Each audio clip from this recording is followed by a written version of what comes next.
Good morning, I'm Jan Wood. I am the chairperson of ZARDA, the Zimbabwe Alzheimer's and Related Disorders Association. ZARDA was formed in 1998 to help people with dementia and their families. So we are a support group and we advocate for people with dementia. Okay, so dementia is the umbrella term for diseases of the brain. Alzheimer's is one of those dementias, but there are many different types of dementia. Alzheimer's is the one spoken about most frequently because most people that are diagnosed with dementia will have Alzheimer's, but there are many different ones. The second most prevalent is probably vascular dementia, which affects people generally after a stroke. And then we have frontotemporal dementia, which affects the frontal and the temporal part of the brain. And then there's a dementia called Lewy body dementia, which has a different aspect, and one of the most difficult ones to cope with as a carer because people suffer from hallucinations, and this is a very difficult thing because hallucinations are very real to those people. And then there's many other different types of dementia. There's dementia that's associated with HIV/AIDS, and that often affects younger people because younger people are those that often have HIV. But there's many others associated with alcohol abuse, all sorts. Okay, so the symptoms are similar but different. So it's always quite important to know what kind of dementia a person has, because with Alzheimer's it's a very gradual, slow progression. Whereas with vascular dementia it's a much more stepwise deterioration.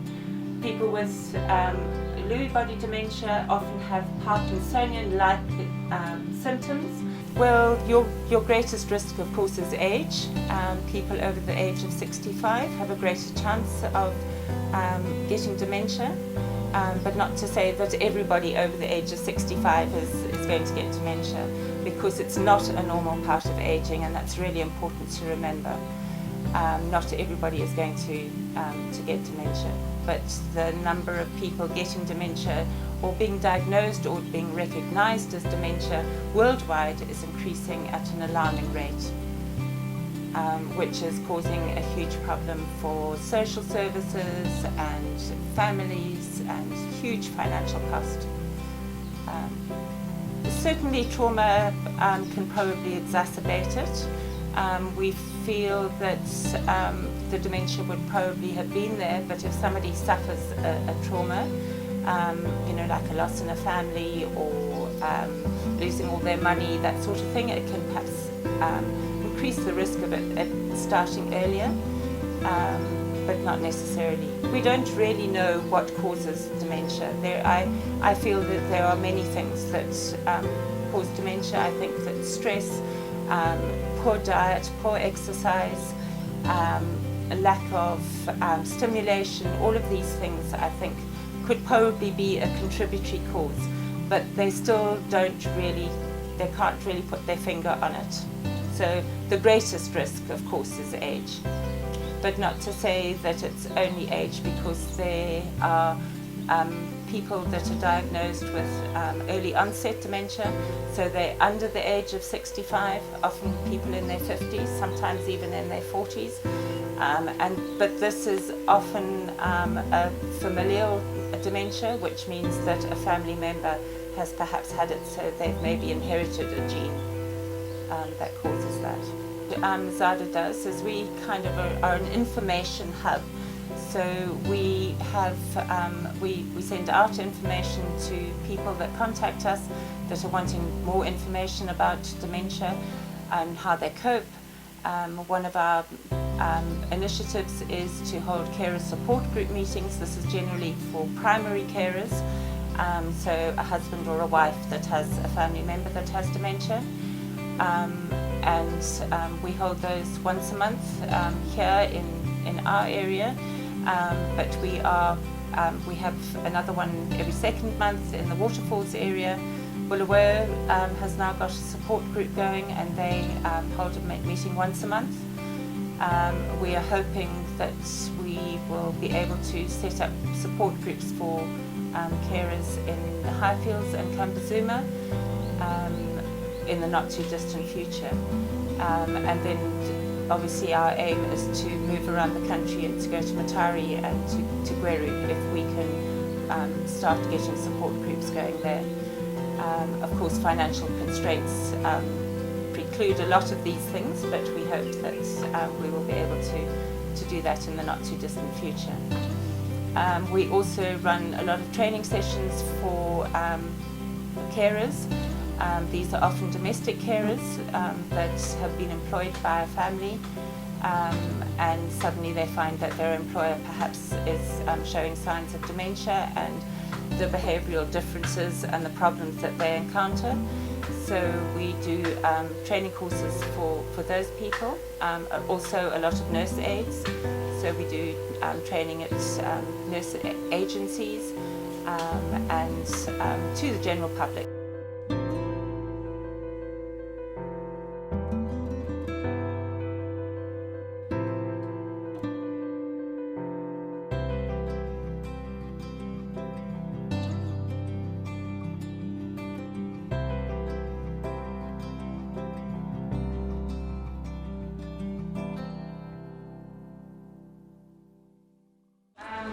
Around the world with dementia. And so if everybody of those 51 million people and their associated families spoke about it, what a difference it could make and what an impact it could make to the lives of those people that are living with dementia and their families and carers. As an individual, remember that leading a healthy lifestyle may help to reduce your risk of developing dementia later in life. Remember, what's good for the heart is also good for the brain. Plenty of exercise, a good balanced diet, not cakes and chocolates and things like that, but today's a special day. Just remember, living a healthy lifestyle, very good for you. So my thanks go to Dandaro for the use of their community centre, and to Margot and her team from the Dandaro support group. Thank you ladies very much for supporting us.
I'm Vanessa Hansel. I'm an art therapist.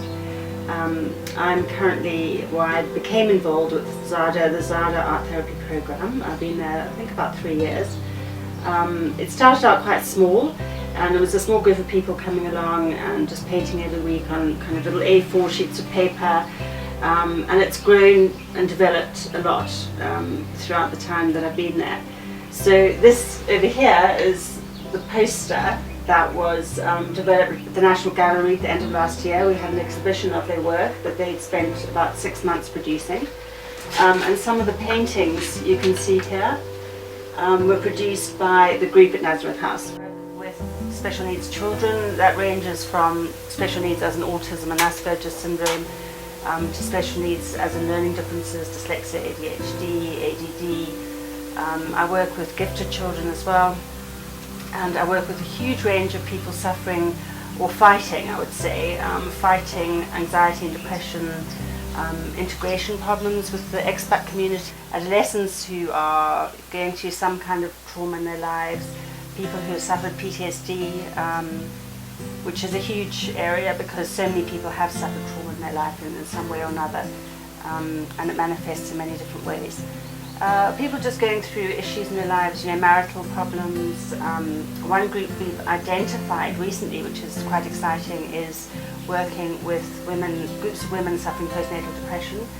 And I'm in the process of founding an organisation called ZAP, the Zimbabwe Arts Programme, Healing Through Arts and Culture. That is bringing together all different modalities. So we'll have a clinical psychologist, a midwife who works with postnatal depression, myself as an art therapist, we have a music therapist, we have someone working with the body because it's very body, mind, spirit. So someone who's an amazing yoga teacher or works with stress release, movement. We have someone who works with narrative storytelling, healing through writing. I'm still trying to find and locate someone who works with theatre.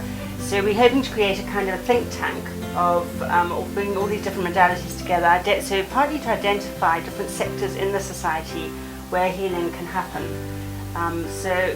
Working with HIV increasingly, as I said, I think there's a very big area for postnatal depression. Many women we have already identified as becoming isolated,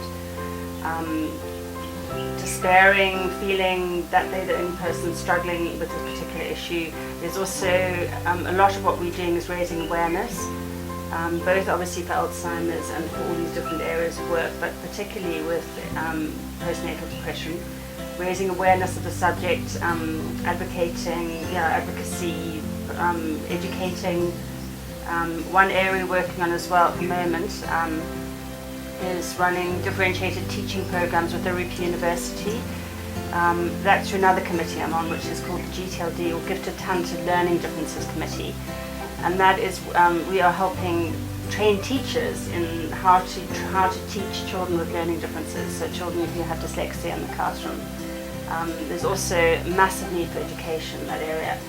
And I was quite stunned to realize that one of the special needs schools here at the moment, most of the teachers actually haven't had training in differentiated teaching. When I first started working as an art therapist in Zim, most people would say to me, what is that? I'd be met with a terrible blank every time. People also haven't heard much of music therapy. And I found with my own work and the sort of programs I run, which have evolved increasingly over time, I bring in all these different modalities. So they're elements of cognitive behavioral therapy, there are elements of music therapy. I use music in my own art therapy. I use writing. I use sound play, which is more of an occupational therapy. Well, there's working with the elderly, and then there's working with Alzheimer's. Now, as we know, and as Jan said, Alzheimer's is not presently curable. So a lot of art therapy with Alzheimer's is the alleviation of symptoms. But then it's also much more than that.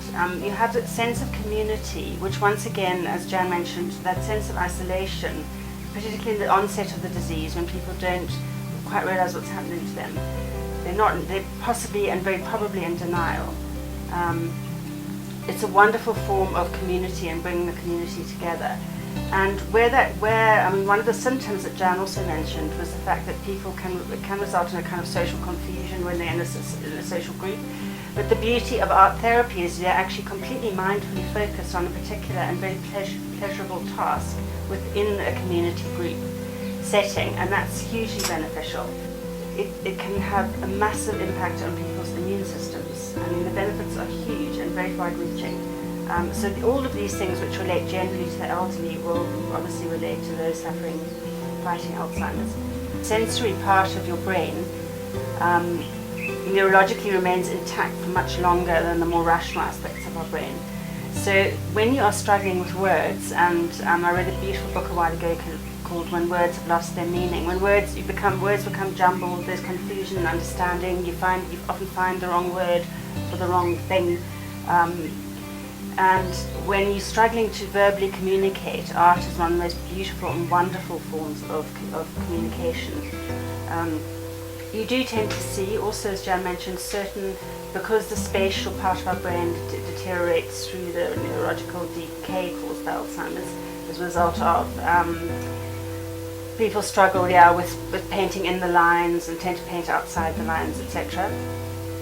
So sometimes what I will try and do is give people a starting point, an initial sketch. So it might be elements of a drawing, and then they can complete the drawing or fill into it or add to it. They might do funny things like draw the features of a face outside of the shape of the face. But the beauty of it is it doesn't matter. There's no judgment, there's no artistic prowess, there's nothing to do with creating masterpieces. But the beautiful thing is in the process they do create many masterpieces. If you'd like to find out more about art therapy or are looking for an art therapist to work with either an individual or group, please contact me. I have my studio is the Art House. My name is Vanessa Hansel, and my WhatsApp is 0772 565 313, or vanessa@arthouse.co.zw. I also have a website which is www.vanessa.co.zw. If you're wanting further information about ZARDA and the work that we do, whether it be the art therapy or training sessions, or just to find out more about dementia, please contact ZARDA at the numbers below.